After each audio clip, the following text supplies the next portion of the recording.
The Complete Works of William Shakespeare by William Shakespeare. Act V. Scene I. The King's Camp near Shrewsbury. Enter King Henry, Prince Henry, Lancaster, Sir Walter Blunt and Sir John Falstaff. King. How bloodily the sun begins to peer above yon bulky hill. The day looks pale at his distemperature. Prince. The southern wind doth play the trumpet to his purposes, and by his hollow whistling in the leaves foretells a tempest and a blustering day. King. Then with the losers let it sympathize, for nothing can seem foul to those that win. The trumpet sounds. Enter Worcester and Vernon. How now, my lord of Worcester? 'Tis not well that you and I should meet upon such terms as now we meet. You have deceived our trust, and made us doff our easy robes of peace, to crush our old limbs in ungentle steel. This is not well, my lord, this is not well. What say you to it? Will you again unknit this churlish knot of all abhorred war, and move in that obedient orb again where you did give a fair and natural light, and be no more an exhaled meteor, a prodigy of fear, and a portent of broached mischief to the unborn times? Worcester. Hear me, my liege, for mine own part, I could be well content to entertain the lag end of my life with quiet hours. For I do protest I have not sought the day of this dislike. King. You have not sought it? How comes it then? Falstaff. Rebellion lay in his way, and he found it. Prince. Peace, Chewet, peace. Worcester. It pleased your majesty to turn your looks of favor from myself and all our house, and yet I must remember you, my lord, we were the first and dearest of your friends. For you my staff of office did I break in Richard's time, and posted day and night to meet you on the way, and kiss your hand, when yet you were in place and in account nothing so strong and fortunate as I. It was myself, my brother, and his son, that brought you home, and boldly did outear the dangers of the time. You swore to us, and you did swear that oath at Doncaster, that you did nothing purpose gainst the state, nor claim no further than your new fallen right, the seat of Gaunt, dukedom of Lancaster. To this we swore our aid. But in short space it rained down fortune showering on your head, and such a flood of greatness fell on you, what with our help, what with the absent king, what with the injuries of a wanton time, the seeming sufferances that you had borne, and the contrarious winds that held the king so long in his unlucky Irish wars that all in England did repute him dead. And from this swarm of fair advantages you took occasion to be quickly wooed to gripe the general's sway into your hand, forgot your oath to us at Doncaster, and being fed by us, you used us so as that ungentle gull, the cuckoo's bird, Yusuf the sparrow did oppress our nests, grew by our feeding to so great a bulk that even our love durst not come near your sight for fear of swallowing. But with nimble wing we were enforced, for safety's sake, to fly out of your sight, and raise this present head, whereby we stand opposed by such means as you yourself have forged against yourself. By unkind usage, dangerous countenance, and violation of all faith and troth sworn to us in your younger enterprise. King. These things, indeed, you have articulate, proclaimed at market crosses, read in churches, to face the garment of rebellion with some fine color that may please the eye of fickle changelings and poor discontents, which gape and rub the elbow at the news of hurly-burly innovation. And never yet did insurrection want such watercolors to impaint his cause, nor moody beggars starving for a time of pell-mell havoc and confusion. Prince. In both your armies there is many a soul shall pay full dearly for this encounter if once they join in trial. Tell your nephew, the Prince of Wales doth join with all the world in praise of Henry Percy. By my hopes, this present enterprise set off his head. I do not think a braver gentleman, more active valiant or more valiant young, more daring or more bold, is now alive to grace this latter age with noble deeds. For my part, I may speak it to my shame, I have a truant been to chivalry, and so I hear he doth account me too. Yet this before my father's majesty I am content that he shall take the odds of his great name and estimation, and will, to save the blood on either side, try fortune with him in a single fight. King. And Prince of Wales, so dare we venture thee, albeit considerations infinite do make against it. No, good Worcester, no. We love our people well, even those we love that are misled upon your cousin's part, and will they take the offer of our grace, both he, and they, and you, yea, every man shall be my friend again, and I'll be his. So tell your cousin, and then bring me word what he will do. But if he will not yield, rebuke and dread correction wait on us, and they shall do their office. So, be gone, we will not now be troubled with reply. We offer fair, take it advisedly. Exit Worcester with Vernon. Prince. It will not be accepted on my life. The Doug. Loss and the Hotspur both together are confident against the world in arms. King. Hence, therefore, every leader to his charge, for on their answer will we set on them, and God befriend us as our cause is just. Exeunt the King, Blunt, and Prince John. Falstaff. Hal, if thou see me down in the battle and bestride me, so, 'tis a point of friendship. Prince. Nothing but a Colossus can do thee that friendship. Say thy prayers, and farewell. Falstaff. I would 'twere bedtime, Hal, and all well. Prince. Why, thou owest God a death. Exit. Falstaff. 'Tis not due yet, I would be loath to pay him before his day. What need I be so forward with him that calls not on me? Well, 'tis no matter, honor pricks me on. Yea, but how if honor prick me off when I come on? How then? Can honor set to a leg? No. Or an arm? No. Or take away the grief of a wound? No. Honor hath no skill in surgery then? No. What is honor? A word. What is in that word honor? What is that honor? Air. A trim reckoning. Who hath it? He that died o' Wednesday. Doth he feel it? No. Doth behear it? No. 'Tis insensible then? Yea, to the dead. But will it not live with the living? No. Why? Detraction will not suffer it. Therefore I'll none of it. Honor is a mere scutcheon. And so ends my catechism. Exit. Scene 2. The rebel camp. Enter Worcester and Vernon. Worcester. Oh no, my nephew must not know, Sir Richard, the liberal and kind offer of the king. Vernon. 'Twere best he did. Worcester. Then are we all undone. It is not possible, it cannot be, the king should keep his word in loving us, he will suspect us still, and find a time to punish this offense and other faults. Suspicion all our lives shall be stuck full of eyes, for treason is but trusted like the fox, who, ne'er so tame, so cherished and locked up, will have a wild trick of his ancestors. Look how we can, or sad or merrily, interpretation will misquote our looks, and we shall feed like oxen at a stall, the better cherished still the nearer death. My nephew's trespass may be well forgot, it hath the excuse of youth and heat of blood, and an adopted name of privilege, a harebrained Hotspur, governed by a spleen.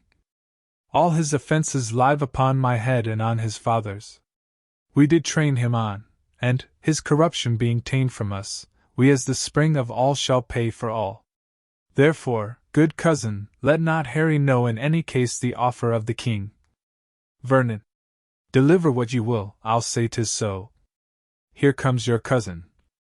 Enter Hotspur and Douglas, officers and soldiers behind. Hotspur.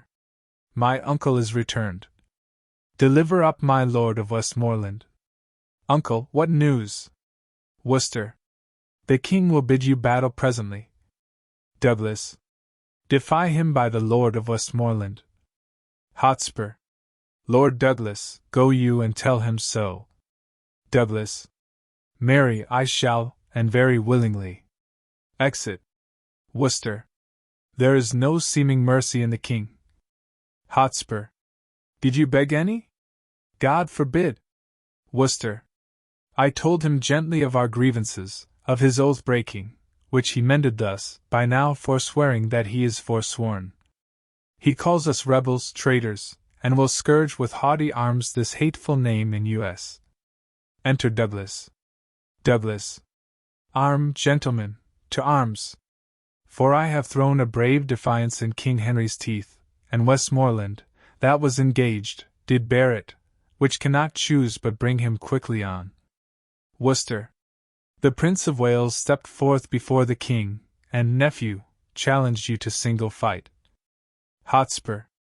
Oh, would the quarrel lay upon our heads, and that no man might draw short breath today but I and Harry Monmouth. Tell me, how showed his tasking?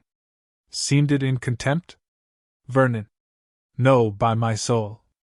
I never in my life did hear a challenge urged more modestly, unless a brother should a brother dare to gentle exercise and proof of arms. He gave you all the duties of a man, trimmed up your praises with a princely tongue, spoke your deservings like a chronicle, making you ever better than his praise by still dispraising praise valued with you, and which became him like a prince indeed. He made a blushing sidle of himself, and chid his truant youth with such a grace as if he mastered there a double spirit of teaching and of learning instantly. There did he pause. But let me tell the world, if he outlive the envy of this day, England did never owe so sweet a hope so much misconstrued in his wantonness. Hotspur. Cousin, I think thou art enamored upon his follies. Never did I hear of any prince so wild a liberty. But be he as he will, yet once ere night I will embrace him with a soldier's arm, that he shall shrink under my courtesy. Arm with speed! And fellows, soldiers, friends, better consider what you have to do than I that have not well the gift of tongue can lift your blood up with persuasion. Enter a messenger. Messenger. My lord, here are letters for you. Hotspur. I cannot read them now. O gentlemen, the time of life is short. To spend that shortness basely were too long if life did ride upon a dial's point. St. An ungrown warrior. Prince. Oh, this boy lends mettle to us all. Exit. Enter Douglas. Douglas. Another king. They grow like hydras' heads. I am the Douglas, fatal to all those that wear those colors on them. What art thou that counterfeits the person of a king? King. The king himself, who, Douglas, grieves at heart so many of his shadows thou hast met, and not the very king. I have 2 boys seek Percy and thyself about the field, but seeing thou fall'st on me so luckily, I will assay thee, and defend thyself. Douglas. I fear thou art another counterfeit, and yet, in faith, thou bearest thee like a king. But mine I am sure thou art, whoe'er thou be, and thus I win thee. They fight. The king being in danger, enter Prince Henry. Prince. Hold up thy head, vile Scot, or thou art like never to hold it up again. The spirits of valiant Shirley Stafford Blunt are in my arms. It is the Prince of Wales that threatens thee, who never promiseth but he means to pay. They fight. Douglas flies. Cheerly, my lord. How fares your grace? Sir Nicholas Gawsey hath for succour sent, and so hath Clifton. I'll to Clifton straight. King. Stay and breathe a while. Thou hast redeemed thy lost opinion, and showed thou makest some tender of my life, in this fair rescue thou hast brought to me. Prince. O God, they did me too much injury that ever said I hearkened for your death. If it were so, I might have let alone the insulting hand of Douglas over you, which would have been as speedy in your end as all the poisonous potions in the world, and saved the treacherous labor of your son. King. Make up to Clifton. I'll to Sir Nicholas Gawsey. Exit.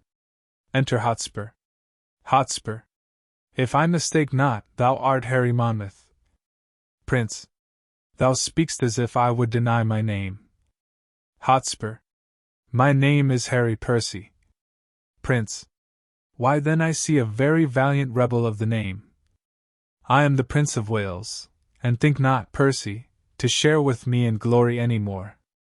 2 stars keep not their motion in one sphere, nor can one England brook a double reign, of Harry Percy and the Prince of Wales. Hotspur. Nor shall it, Harry, for the hour is come to end the one of us, and would to God thy name in arms were now as great as mine. Prince, I'll make it greater ere I part from thee, and all the budding honors on thy crest I'll crop to make a garland for my head. Hotspur, I can no longer brook thy vanities. They fight. Enter Falstaff. Falstaff.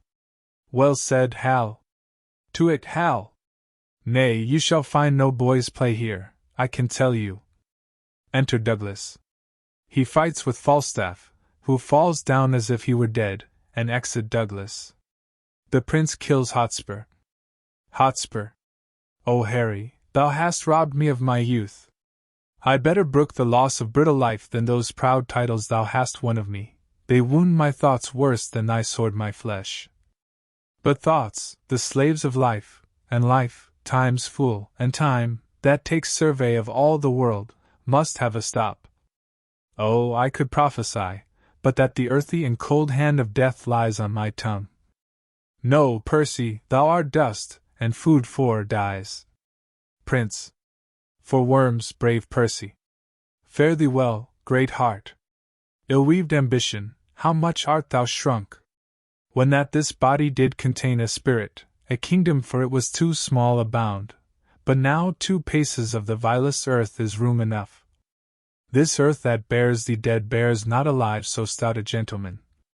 If thou wert sensible of courtesy, I should not make so dear a show of zeal. But let my favors hide thy mangled face, and even in thy behalf I'll thank myself for doing these fair rites of tenderness. Adieu, and take thy praise with thee to heaven.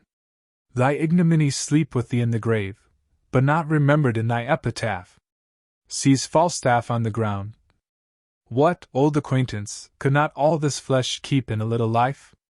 Poor Jack, farewell. I could have better spared a better man.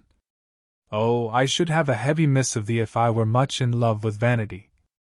Death hath not struck so fat a deer today, though many dearer, in this bloody fray. Embowelled will I see thee by and by, till then in blood by noble Percy lie. Exit. Falstaff rises up.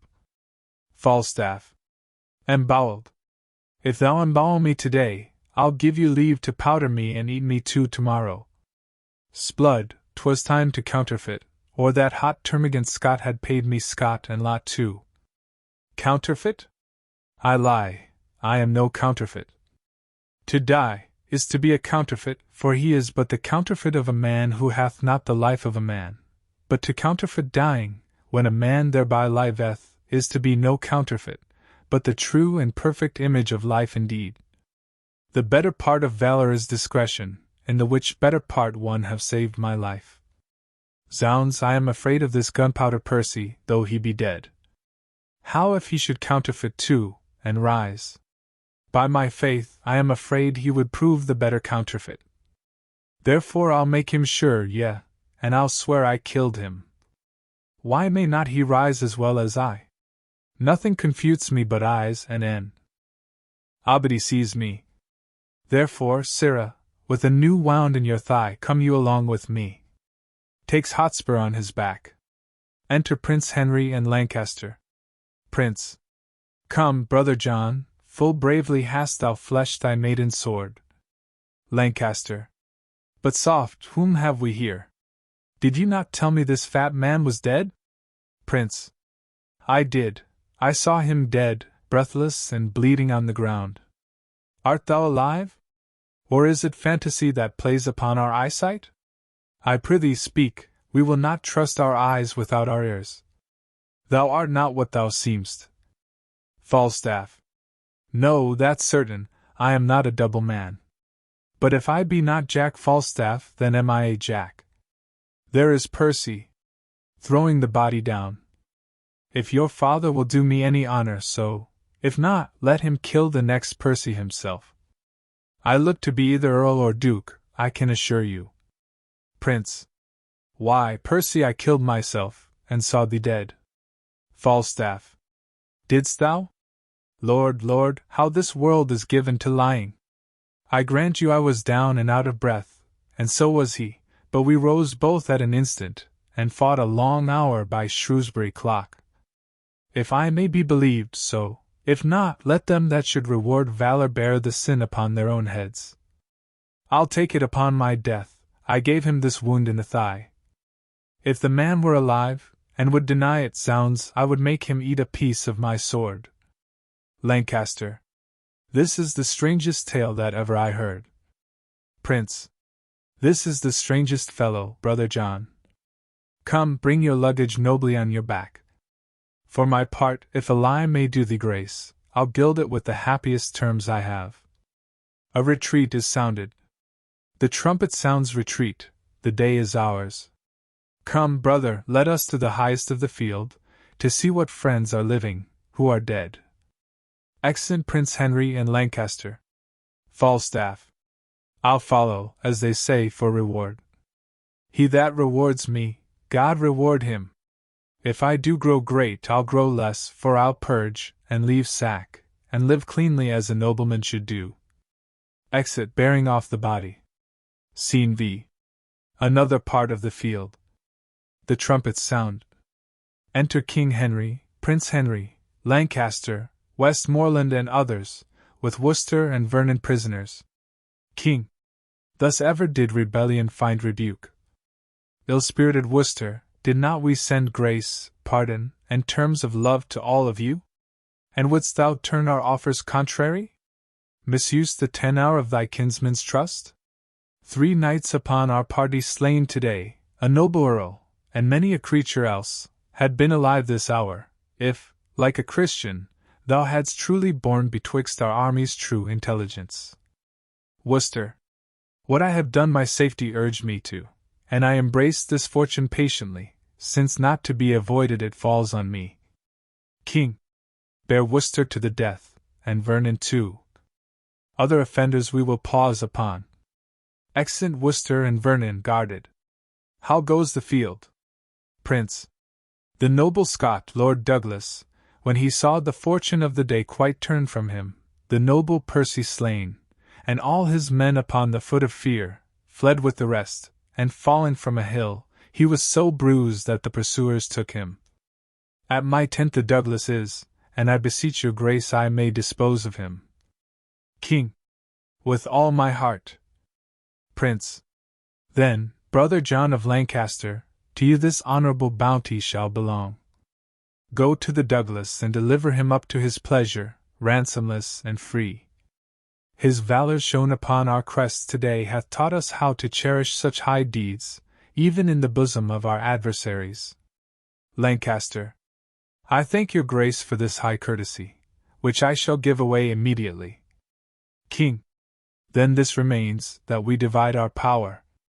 You, son John, and my cousin Westmoreland, towards York shall bend you with your dearest speed to meet Northumberland and the prelate Scroop, who, as we hear, are busily in arms. Myself and you, son Harry, will towards Wales, to fight with Glendower and the Earl of March.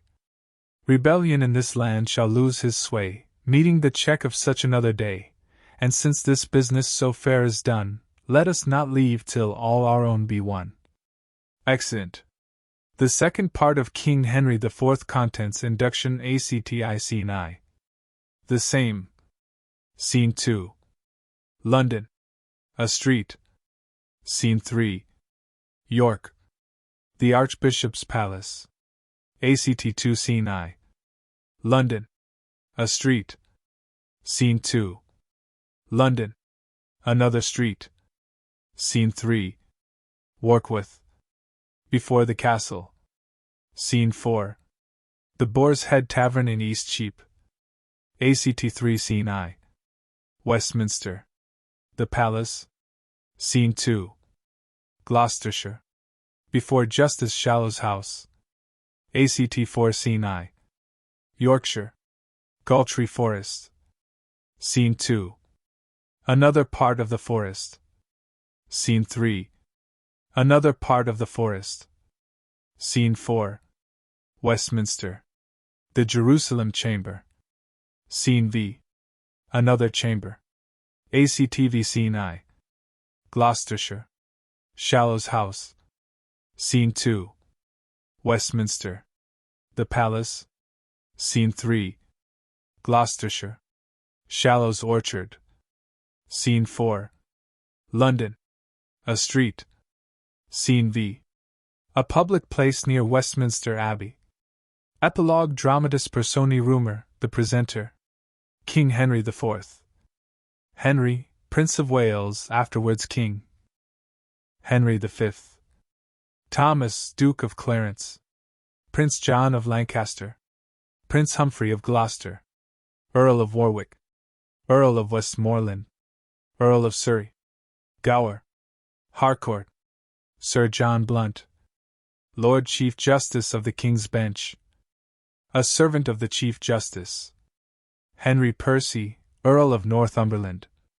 Scrope, Archbishop of York. Lord Mowbray. Lord Hastings. Lord Bardolph. Sir John Colville. Travers and Morton, retainers of Northumberland. Sir John Falstaff. His page. Bardolph. Pistol. Poins. Peto. Shallow and Silence, country justices. Davy, servant to Shallow. Mouldy, Shadow, Wart, Feeble, and Bullcalf, recruits. Fong and Snare, sheriff's officers. Lady Northumberland. Lady Percy. Mistress Quickly, hostess of a tavern in Eastcheap. Doll Tearsheet. Lords and attendants, porter, drawers, musicians, beadles, grooms, etc. A dancer, speaker of the epilogue. Scene England.